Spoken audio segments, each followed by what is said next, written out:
Bueno, bienvenidos a una nueva exploración documental.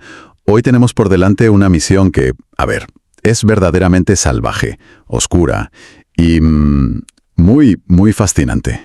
Sí, desde luego. Hoy nos toca rastrear el periplo global de los desechos. Exacto. Y para desenredar esta enorme red geopolítica, nuestra fuente principal va a ser un libro muy revelador, Waste Wars, The Wild Afterlife of Your Trash, del autor Alexander Clapp. Que es un análisis a fondo fantástico porque nos muestra cómo el simple acto, o sea, esa cosa tan cotidiana de tirar algo al cubo de la basura, ha dado origen a una economía sumergida multimillonaria a nivel global. Es una barbaridad. Y bueno, para arrancar y dimensionar un poco la escala de lo que estamos hablando, hay que visualizar una escena que parece sacada de una novela distópica. Totalmente. Pero ocurrió de verdad, en una fría tarde a finales de 2016. Estamos en Turquía, a las afueras de la ciudad de Adana. Una zona muy agrícola, claro. Eso es. Hay un agricultor kurdo, Izettin Akman, que está tranquilamente en el balcón de su casa. Y de repente ve que un camión blanco de construcción da marcha atrás justo en el límite de su huerto de cítricos. Un huerto precioso, de unas 20 hectáreas. Y el camión no venía precisamente a traer fertilizante, me imagino. Que va. El camión vuelca una montaña gigante de escombros y basura en la cuneta. El conductor se baja, le prende fuego a una bolsa de papel, la lanza sobre el montículo y arranca a toda velocidad. ¡Madre mía! Las llamas, más negras que el cielo nocturno, empiezan a devorarlo todo. Akman baja corriendo en sandalias, coge cubos de agua de un arroyo cercano y se pasa como una hora luchando contra el fuego para que no alcance sus naranjos y limoneros. Y fíjate que es precisamente cuando el humo empieza a disiparse y el fuego se apaga, cuando este agricultor hace un descubrimiento que cambia por completo la narrativa. Claro, porque se arrodilla ahí exhausto y empieza a rebuscar entre los restos carbonizados. Encuentra trozos de plástico derretido, envoltorios de caramelos, envases de cosméticos a medio quemar, pero nota algo muy raro. ¿Las etiquetas? Exacto. Las etiquetas no están impresas en turco. Los precios de los códigos de barras no están en liras. Marcan euros y libras esterlinas. Es decir, basura europea y británica. Basura europea arrojada y quemada de forma clandestina junto a un huerto en Oriente Próximo. Y lo peor es que ese humo químico tóxico terminó matando a las abejas de Akman y desprendió microplásticos que arruinaron la calidad de su cosecha durante años. Es una historia tremenda. Y lo que hace que este incidente en Adana sea tan representativo es el momento histórico en el que ocurre. Porque justo en el verano de 2017, apenas unos meses después de este vertido, la primera dama de Turquía, Emine Erdogan, lanzó un proyecto nacional muy ambicioso llamado Cero Basura. Claro, querían ser el referente ecológico. Prometían convertir a Turquía en un modelo mundial de reciclaje, pero los datos de nuestras fuentes muestran un contraste brutal. Al mismo tiempo que se implementaba esta campaña gubernamental, Turquía se estaba convirtiendo en el mayor vertedero de plásticos del mundo. Y la pregunta que surge al leer esto es, ¿cómo se llega a una situación tan extrema que provoca que la basura de Londres termine ardiendo en un huerto turco? Pues la respuesta está en una decisión geopolítica que literalmente sacudió el mercado global. Ese mismo año, 2017, China anunció formalmente que dejaba de importar la basura plástica de Occidente. Un cierre de fronteras en toda regla. Exacto. Durante casi 3 décadas, las plantas procesadoras chinas habían sido el gran sumidero global. Cuando el gobierno chino cerró sus puertas para proteger su medio ambiente, los países más ricos entraron en pánico. Necesitaban nuevos destinos.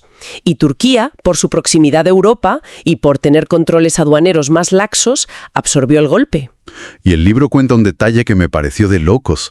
Periodistas británicos llegaron a colocar chips GPS dentro de bolsas de plástico usadas del supermercado Tesco, en Londres. Sí, para rastrearlas. Siguiendo la señal, documentaron cómo una simple bolsa viajaba miles de kilómetros, cruzaba el Canal de la Mancha, atravesaba el continente en trenes y terminaba exactamente en un descampado clandestino en Adana. Es fascinante y a la vez aterrador ver cómo la industria intentó ocultar todo este trasiego. Vale. Vamos a desgranar un poco todo esto. Porque la idea de exportar residuos no es nueva, pero la escala que plantea Clapp es inabarcable. ¿En qué momento histórico empezamos a producir tanta basura que la única solución viable fue enviarla a miles de kilómetros? Para entender esto, las fuentes nos obligan a retroceder a los años 60. Hay que examinar el trabajo del crítico social Vance Packard. En su libro The Wastemakers, publicado en 1960, postula algo revolucionario para la época. Que la basura no era culpa del consumidor. Exactamente. Identificó que la abrumadora cantidad de basura en Estados Unidos no era un problema de consumo ciudadano, sino un problema de diseño estructural. Era pura y duramente sobreproducción industrial. Packard utilizaba un término, crecimiento forzado. ¿A qué se refería con eso en la economía de la posguerra? Se refería a un cambio radical en la manufactura. Tras la Segunda Guerra Mundial, la capacidad industrial era tan descomunal que hacer objetos duraderos dejó de ser rentable. Si una lavadora te dura toda la vida, el mercado se satura. Ya, claro, dejas de vender. Por eso introdujeron la obsolescencia programada. La idea del crecimiento forzado consistía en obligar al mercado a consumir constantemente. Cuantos más residuos se generaban, mayores eran los beneficios. La basura pasó de ser un subproducto indeseable a convertirse en la savia vital del sistema. O sea que el residuo se diseñó a propósito. Y si miramos la perspectiva global de hoy, las cifras son mareantes. El informe de la revista Nature de 2020 aporta un dato que rompe los esquemas. Ese dato es fundamental. Dice que la masa total de todos los objetos fabricados por el ser humano ya iguala o incluso supera a la biomasa de toda la Tierra. Es un punto de inflexión geológico. Si pusiéramos en una balanza todo el plástico, el asfalto, el hormigón, pesaría más que todos los animales, plantas y bacterias juntos. Y las fuentes nos dan unas imágenes muy visuales para ilustrar esto. Ya no hablamos del típico vertedero local, hablamos de montañas de basura en la India que superan en altura al Taj Mahal. Una barbaridad. O barricadas industriales en ríos de Guatemala, de varios pisos de altura, construidas solo para frenar avalanchas de plástico. O el caso de una ballena en Noruega, que tenía el estómago colapsado con envoltorios de pollo de Ucrania.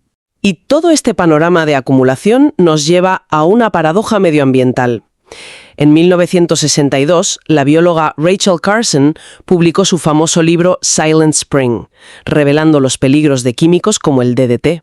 Eso encendió el movimiento ecologista. Así es, y presionó a los gobiernos para crear leyes ambientales muy estrictas. Pero, claro, sobre el papel, unas normas rigurosas suenan muy bien. ¿Cómo es que esto desencadenó la exportación masiva de toxicidad? Pues, si conectamos esto con la imagen global, vemos una consecuencia económica predecible. En Estados Unidos, leyes como la RC Carey exigieron que los residuos tóxicos fueran tratados químicamente o enterrados en fosas seguras. Lo cual cuesta dinero. Millones de toneladas. El impacto financiero era demoledor, así que nació un incentivo económico gigantesco para exportar toxinas. Descubrieron que fletar un carguero y enterrar eso en un país en vías de desarrollo costaba apenas $3 la tonelada. O sea, $3 frente a 250. Exacto. Al regular dentro de sus fronteras sin limitar la producción, mercantilizaron la contaminación. Y ahí es donde aparece toda una industria en la sombra. Y entran en escena figuras de dudosa moralidad como los hermanos Colbert en los años 80. Un caso clásico de fraude. Jack y Charles Colbert eran dos traficantes de armas de Nueva Jersey que se dieron cuenta de que había mucho más dinero y menos riesgo siendo intermediarios de residuos. Vendían a otros países químicos prohibidos haciéndolos pasar por buenos productos. Y la mecánica de sus fraudes era muy cínica. Aprovechaban que las aduanas de los países receptores no tenían infraestructura de análisis químico. Hay un detalle muy oscuro en las operaciones de los Colbert. Sí, el engaño en Zimbabue. Engañaron a una tintorería allí para que comprara barriles de supuestos disolventes de limpieza. En realidad, estaban llenos de residuos corrosivos de refinerías. Y lo más absurdo es cómo se financió. Con dinero público, si no recuerdo mal. Exacto. Se pagó con fondos de ayuda al desarrollo del propio gobierno de Estados Unidos. Dinero teóricamente destinado a fomentar la industria africana acabó financiando la importación de desechos tóxicos. Lo que las fuentes definen claramente como imperialismo de la basura. Y fíjate, Clapp expone un paralelismo en Guatemala muy revelador. A principios del siglo XX, la United Fruit Company construyó el puerto de Puerto Barrios y ferrocarriles solo para extraer plátanos de forma masiva. Colonialismo de extracción tradicional. Pero 90 años después, en el 92, documentan el plan de Cocolí, o las escobas. El gobierno guatemalteco iba a construir un puerto gigante en una selva virgen. ¿Para qué? Exclusivamente para importar lodos residuales y aguas fecales de ciudades como Filadelfia. ¿Iban a arrasar una selva para hacer una fosa séptica internacional? Menos mal que la gobernadora Lilian Vázquez de Guzmán lo filtró a la prensa y detuvo las obras, aunque tuvo que exiliarse por las amenazas. Y no fue un caso aislado. En la selva del Petén, en el 91, hay registros de camionetas con símbolos radiactivos arrojando bidones en lagunas remotas en medio de la noche. Y si nos vamos al Pacífico, el caso de las Islas Marshall en el 89 es de no creer. Sí, ese es increíble. Una empresa les ofreció expandir el territorio de la isla para protegerla de la subida del mar. El material de construcción iban a ser millones de fardos de basura urbana de la costa oeste de Estados Unidos. Les ofrecieron 139 millones de dólares. Ofrecían la supervivencia financiera a cambio de convertir el país en un vertedero. Los intermediarios buscaban cualquier resquicio legal.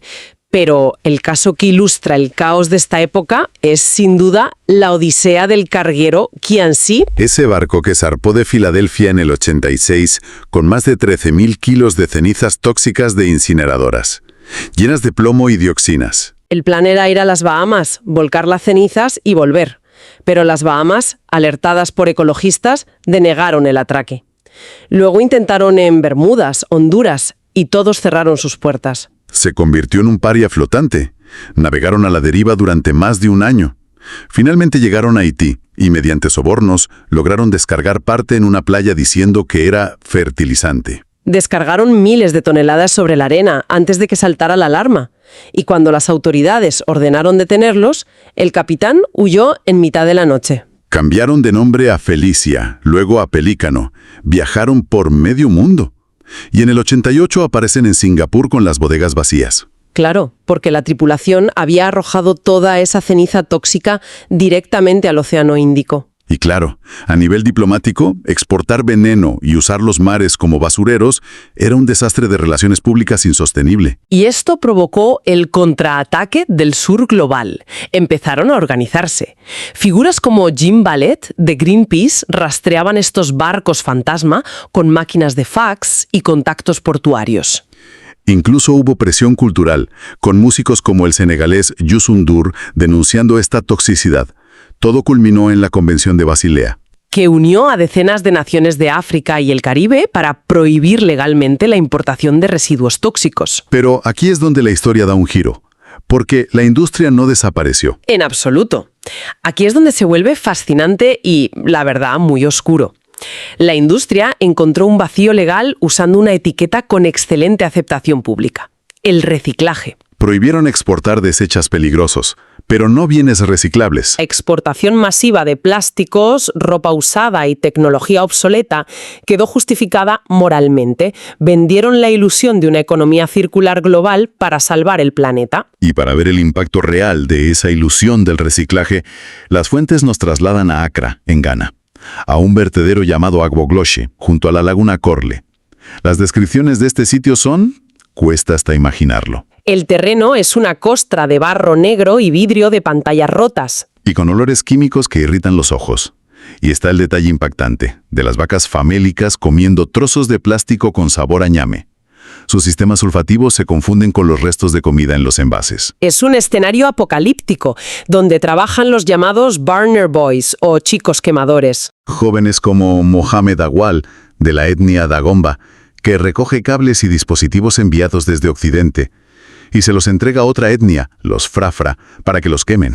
Usan lo que llaman la bola, que son plásticos de televisores, como combustible para derretir los cables y extraer la capasta, que es el cobre. Un proceso que deja el paisaje perpetuamente cubierto de llamas y un humo negro tóxico que destroza los pulmones de quienes viven allí. Y el por qué importa esto tiene que ver con la macroeconomía.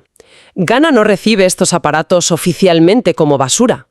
En los años 80 y 90, por ajustes del Fondo Monetario Internacional, querían dar un salto tecnológico hacia la economía de Internet. El famoso leapfrog, sin pasar por la era industrial clásica. Exacto. Y para lograrlo necesitaban ordenadores para educar a su joven población. Así que el gobierno redujo a cero los aranceles para equipos electrónicos de segunda mano de países ricos. Y claro, las empresas occidentales vieron la puerta abierta. Los contenedores llegan etiquetados como donaciones de escuelas en Alemania o correos de Noruega, pero la realidad es que llegan con pantallas rotas y placas base quemadas. Lo que pretendía ser una transferencia tecnológica se convirtió en una trampa de dependencia tóxica, y la ironía, como señalan las fuentes, es que muchos de esos minerales, como el oro o el cobalto, salieron originalmente de África. Salieron como materias primas vírgenes y décadas después regresan convertidos en veneno electrónico. Es abrumador. Cuando analizamos la magnitud de esta exploración documental, vemos que tirar un viejo móvil o una botella de plástico desencadena una cadena logística tremenda. Una cadena que afecta a agricultores en Turquía, a lagunas en Guatemala o a jóvenes en Ghana. Sin infraestructuras reales, nuestras buenas intenciones de donar un aparato viejo pueden tener ramificaciones muy oscuras al otro lado del mundo. El problema raíz es la hiperproducción. Totalmente. Nos obliga a replantearnos la historia oculta de cada objeto que descartamos. Y para despedir este análisis a fondo, me gustaría dejar una idea en el aire. Si volvemos al hecho de que la masa artificial ya supera a la biomasa y la basura sigue integrándose en el suelo y el agua a nivel global, ¿cómo será la geopolítica del futuro? Es una buena pregunta. Llega un punto en el que nos preguntamos, ¿se construirán los imperios del mañana no sobre la extracción de minerales prístinos, sino sobre la minería de nuestros propios vertederos olvidados? Quizás terminemos convirtiendo nuestra subbasura de hoy en el recurso natural más abundante y codiciado del planeta. Una reflexión final potente. Lo dejamos aquí por hoy. Gracias por acompañarnos en este viaje documental.